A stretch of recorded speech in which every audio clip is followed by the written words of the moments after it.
Hey guys, Philosopher here, and today I have some great news from the Datamine. So, first of all, one thing that we've been asking about for a long time, I know I have been bugging the devs about this, is they are changing the ability orbs.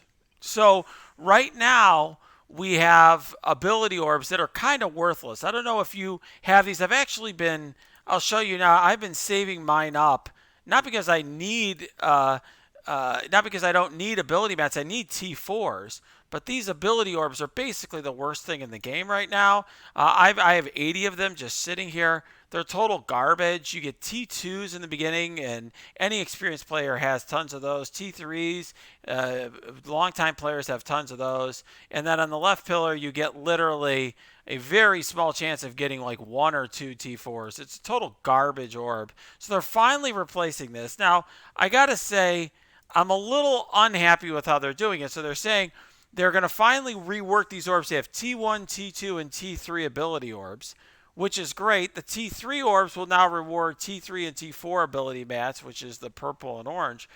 But the remaining the ability orbs that we have now, they're going to be permanently removed from the store. So they're going to fix the ability orbs for the future and have, ability orbs that are more rational, but they're basically going to do nothing to fix the orbs that we already have. So it's good news in a sense because I'm glad that the orbs are getting fixed, but it's kind of BS that all the orbs that we've been saving up because they're worthless are going to remain worthless, and they're basically going to let us, essentially open those orbs for nothing, get nothing out of it. So good news for the future, disappointing in terms of how they're implementing it. You could see here in the data mine we've added, it says here we've added three new ability orbs, T1, T2, and T3, and the T3 is the one that rewards the purple and orange, the T4s, and then they're going to have 5 days left to open your orbs. You have to open your remaining ability orbs, or they'll remove them from the store. So I don't know how I feel about this. Like I said, mixed. And then some real, just unambiguous good news. A lot of people have complained that the Silver Surfer shards and the raid milestones have been inaccessible to you. And so now they're being moved up from milestone 28 to milestone 20. And that's a big change. That's absolutely huge because right now, there are alliances that are literally breaking up because just some of the more advanced people in the alliance want to run Doom raids. And, to get even, so if you go here to the raid milestones, I'm fortunate enough to be in an alliance that completes all of them. But if you are, right now to get anything, they only start at 28. So if you run like U7.3, you'll get like 2 shards or something like that at the end of the year, or at the end of the season.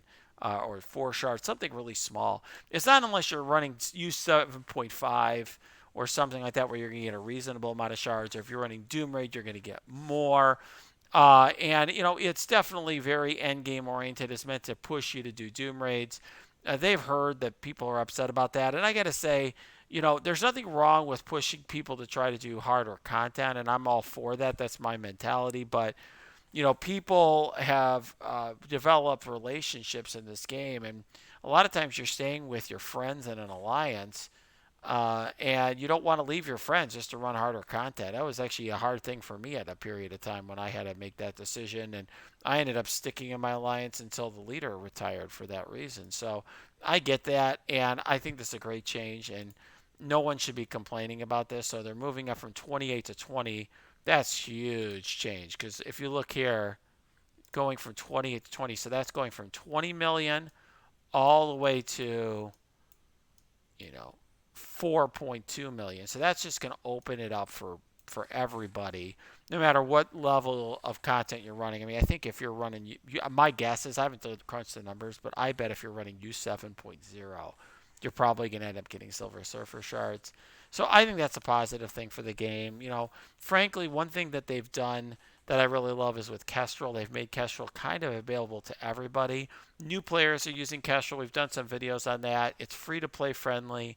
If they can make it so that free to play players are going to get a 3 or 4 star Silver Surfer, you can use that at DD4 and high end war in arena and do very well with a 3 or 4 star surfer even.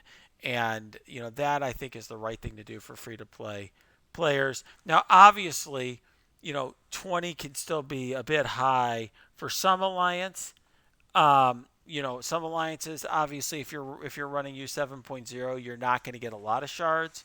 But I think it's reasonable for them to have some level in which they want to make this, something a reward for people who are running harder content. I get that. I just think that, and this is going to run over many different seasons, so it's something for your alliance to work towards. I think actually could be a positive thing to push your alliance forward. But I think this is a nice balance because, with especially since they're giving you characters like Kestrel and Silver Surfer for free, I really think you should be able to figure out how to run U 7.0 with Kestrel and Silver Surfer, even in purple gear. It should not be too hard for you to be able to do that. So with ISO and everything else. So I think that's a reasonable compromise on their part, and everybody should be pretty happy to go from needing 20 million all the way to needing 4 or something. I mean that's listening to the community there. And then the last change is just totally positive here. So we all know this Ultron Red Stars are coming. So they say, Commander, kick off your Dark to Promotion credit supply with these Red Star Orbs. So they're giving us some amount of Red Star Orbs. We don't know exactly how many. Red Star Orbs reward various amounts of Dark Promotion credits, which you can use to redeem Red Star promotions for Ultron and Ultimus in the Elite Store. So I got to say, I was kind of pissed off about how they implemented this because they waited till we opened all of our Red Star Orbs for Silver Surfer and Kestrel, and they now have made it so that you get more of the Dark Promotion credits when you're not targeting a certain character, which is when we all open our Red Star Orbs. So it's kind of BS, typical Scopely BS. But at least giving us some free Red Star Orbs. I can't complain about that. It's very hard for me to find a downside to that. So like I said, I mean, there are some mixed bags here. I mean, like I said, the ability orbs here, great, needed improvement. It was one of the worst things in the game, these ability orbs that are basically worthless unless you're a super new player. But it does suck that people like me who kept them because they're worthless to try to hope that they get reworked are getting screwed there. I think that's unfair, but it is what it is. At least they're getting reworked for the future, which I do like. And then getting Silver Surfer shards to more alliances so that you don't have this pressure to break up alliances. I think that's a good thing. And then giving us free Red Star Orbs, you can't complain about. All right, guys. If you like this video, smash that like button. Subscribe to this channel. Check out our Discord below. Lots of great discussions there. If you have questions, you can post them there. And, of course, post in the comments as well. And check out our Twitch stream. That's linked below as well.